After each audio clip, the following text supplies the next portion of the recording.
මිනිස්සු ඕන එකක් කියපුවාවේ. ඔයා ධර්මය අහලා හිත ගොඩාක් පහදවා ගන්න. ඔයාට ලොකු දෙයක් කරගන්න බැරුව ඇති. එක දිගට භාවනා කරන ඒවා. ඊළඟට සමාජයට ඔයාට අභිධර්මයේ තේරෙන්නේ නැතුව ඇති. පංච උපාදානස්කන්ධේ පටිච්චසමුපාද ගැන කිව්වට ලොකුවට තේරෙන්නේ නැතුව ඇති.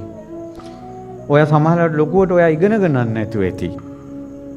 ඔයාලා ගෙවල් වල තියෙන බණ පොදුත් ඔයාලට කියවන්න වෙලාවකුත් නැතුව ඇති. බණ කියවන්නත් බැරුව ඇති.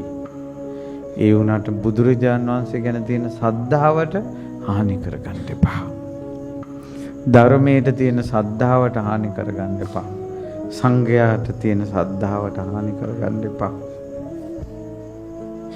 පැහැදිලිනේ. මිනිස් අඩුපාඩු තියෙන්න පුළුවන්. නායක හමුදුරු නමක් බණකට ගිහිල්ලා ඊට පස්සේ ඒ ගෙදර සීයා පුතා තමයි ඇක්සිඩන්ට් වෙලා මැරිලා තියෙන්නේ. 1970 වගේ 70 දශකේ. ඊට පස්සේ උන්දර දරුවා නැති දුක වැඩි. අද 7 දවසේ බණ හෙට දානේ. මුන්ද ඩිංගිත බිව්වා.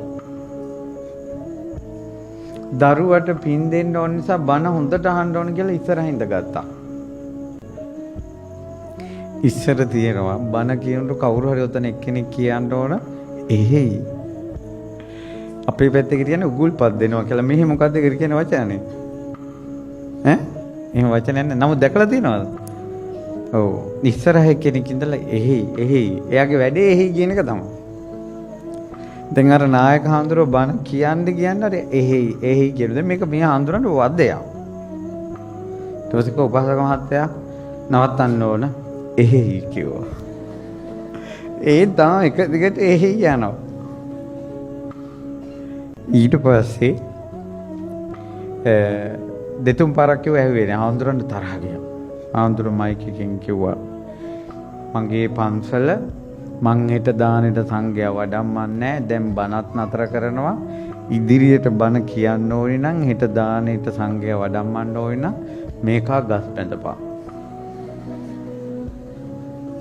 ඒ හඳුරු හරිසර අර ගොල්ලෝ ටිකම ඇවිල්ලා ඉස්සරහ කොස් ගහක බැන්නා. දැන් අරයා බයිනෝ අපේ ගොල්ලට පින් දෙන්න දෙන්නේ නැහැ කියලා. හඳුරු යනකල් ගහක බැඳලා තිබ්බා.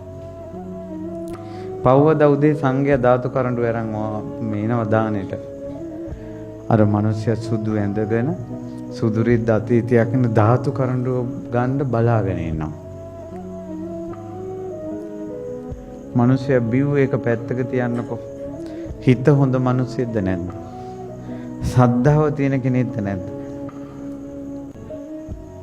හිතේ කෝන්තර නැහැ. අද සමහර සමාජයේ ගිහියගේ වෛරක්කාරයා වෙලා හාන්දුරන්ගේ වෛරක්කාරයා වෙලා ගිහියා. වෛරය. කොයිලෝ යන්නේ මරණය මත්තේ. කොයිලෝ යන්නේ මරණය මත්තේ. ලෙඩ ඇඳේ වෙන ප්‍රාතිහාර්යයක් නෙවෙයි මේක. මැරෙනකොට වෙන ප්‍රාතිහාර්යයක් නෙවෙයි මේක. ජීවත් වෙලා ඉන්න කාලේ හොඳට ඉන්නකොටයි සුගතිය හැදෙන්නේ. ජීවත් වෙලා ඉන්නකොට නරකට ඉන්නකොටයි අපාය හැදෙන්නේ.